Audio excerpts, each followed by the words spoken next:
bagaimana dengan nasib Indonesia seperti ini? Dalam hal ini mungkin eh, apa yang perlu diprioritaskan pemerintah Pertama, dalam merespon perang timur? dampak utama dari ini adalah harga minyak akan naik. Ya. Kalau harga minyak naik, berarti subsidi lebih banyak. Mm-mm. Sedangkan tanpa subsidi, ekonomi kita ini menurut para ekonom independen itu mengalami masalah. Daya beli.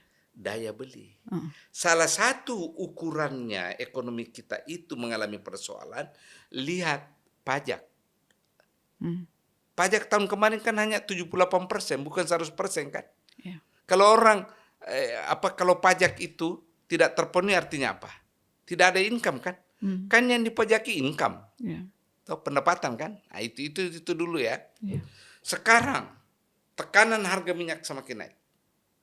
Atau kita nggak tahu sampai kapan ini. Apakah APBN kita mampu? Kalau tidak menaikkan, menurut saya tidak. Harus ada rasionalitas. Ya, tidak bisa itu dengan pendekatan populisme belaka tanpa kali-kali rasional. Tidak bisa. Saya tahu presiden kita ini cenderung ya mengambil pendekatan populisme, keterpihakan ke rakyat. Pertanyaannya, sampai kapan keterpihakan itu? Apakah mau memelihara image atau berhadapan dengan kondisi yang tidak realistis? Itu dulu. Ya.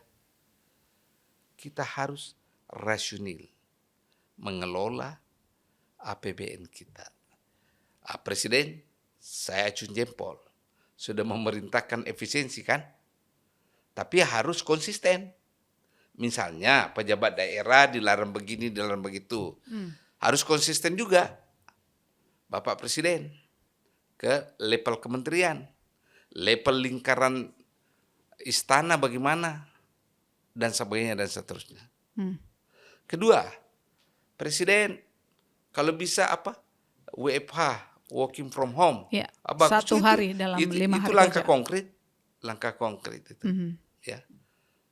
Tetapi lebih dari itu, yang saya bayangkan, sekali lagi saya bukan ekonomi ya, apakah tidak sebaiknya sejumlah program itu ditinjau ulang untuk menyesuaikan, merasionalisasi pengeluaran dan penerimaan. Seperti apa misalnya? Tentu Anda tanya saya gitu kan? Iya.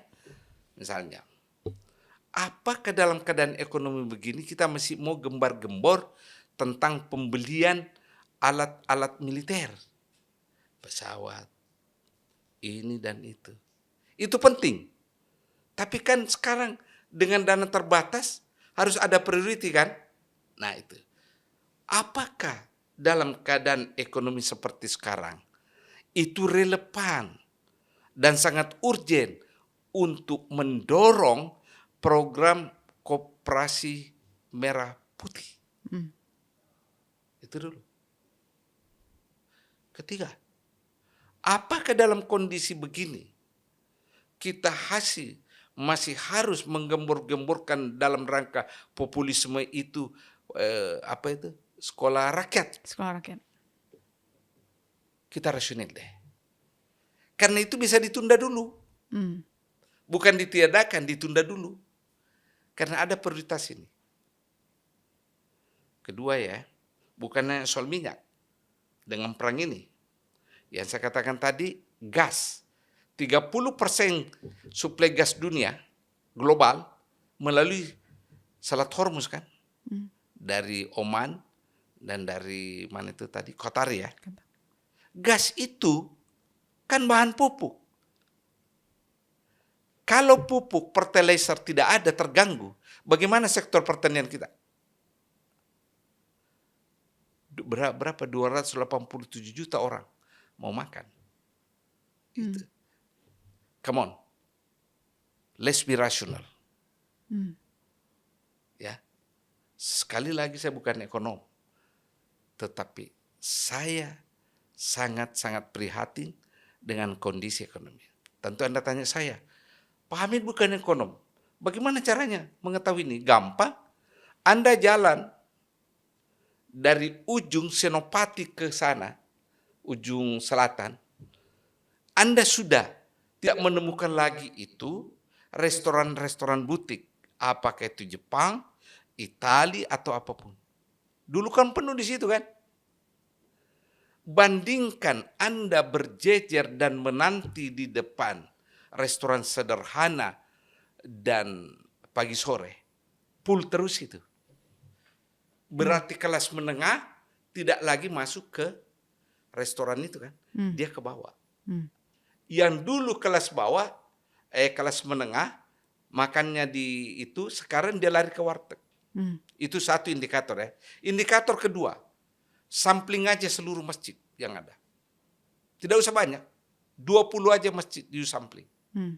Tanya, apakah tiap hari Jumat uang celengan, apakah itu manual atau melewati kris, naik atau turun? Pasti turun. Kenapa? Orang menghemat kan. Yang dulu bisa, misalnya tiap hari Jumat masjid itu masih dapat 14 juta, sekarang 6 juta. Jumlah jemaah masih tetap sama.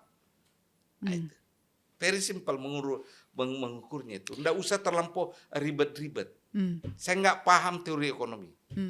Tapi bayang-bayang terburuk apa kira-kira Pak yang menurut Pak Hamid patut kita antisipasi, mendengar ataupun kita melihat banyak para ekonom juga sudah meminta pemerintah untuk antisipasi terkait dengan kalau para dampak perang. ekonom juga gelisah begitu ya, berarti apa yang saya gelisahkan sangat valid.